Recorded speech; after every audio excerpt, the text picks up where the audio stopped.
Nagaan keenya lafa jirtanitti isin haa qaqqabu. Hordoftoota Urjii Tuubii. Guyyaa har'aa kana immoo kanan isiniif qabadheen dhufeen jiru jechoota qubee dubbifamaan dhuman kan jedhu isiniif qabadheen dhufeen jira. Akkasuma namoonni maatii Urjii Tuubii hin taane sabiskiraayib, sheer, foloo gochuudhaan maatii Urjii Tuubii ta'a.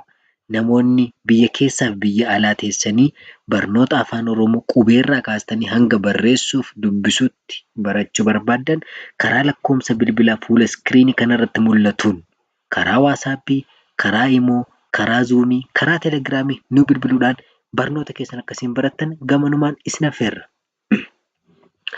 Egaa jechoonni kanneen armaan gaditti argaman jechoota qubee dubbifamaatiin dhumanidha. Dhumarratti qubee dubbifamaatiin kan dhuman yeroo ta'an waliin haa dubbisnu. Kanas, kun, yoom, dur, sunis, boor,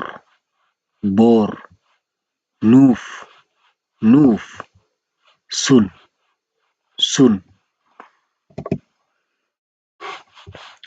Duraan,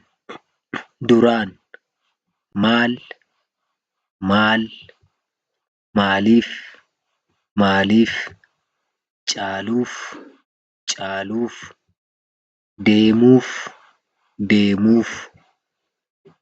arguun, eger, yeroon, garaan,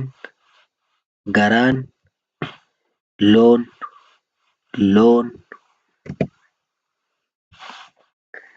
beekaan, namaaf, dhugaan, jiruun,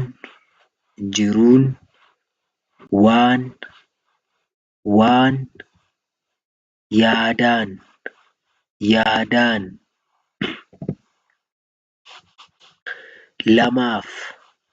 lamaaf, anaaf,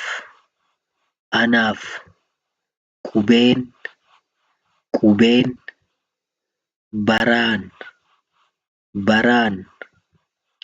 cituuf. Egaa hordoftoota keenya hanga torban mata duree haaraatiin wal arginutti nagaan nuuf tura.